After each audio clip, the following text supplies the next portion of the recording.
কুয়াশামোড়া শীতের সকালে সূর্যোদয়ের সাথে সাথে প্রকৃতির রূপ যেন বদলে যায়। দুর্বা ঘাস, ফুল, লতাপাতায় জমে থাকা শিশির বিন্দু সূর্যের আলোয় মুক্তা দানার মতো ঝলমলিয়ে ওঠে।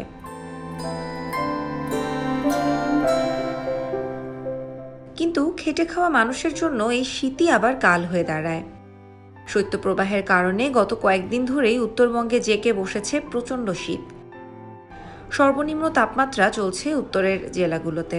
শীতের দাপটে বাহিরে কাজ করা কষ্টকর হয়ে গেছে কৃষক শ্রমিকদের জন্য।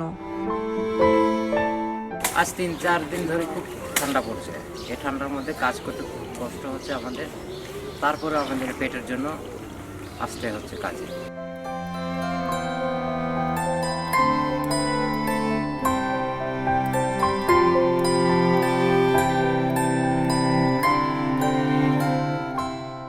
সকাল থেকে খুব ঠান্ডা পড়ছে, এই কারণে তো আগুন ধরাইছি।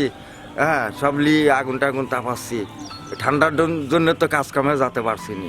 কাজকর্ম করার জন্য খুবই অসুবিধাজনক। কি করব, আমরা গরিব মানুষ, না করলেও তো গতি নাই। তবুও জীবিকার তাগিদে শীত উপেক্ষা করেই কাজের জন্য ছুটে চলছেন তারা।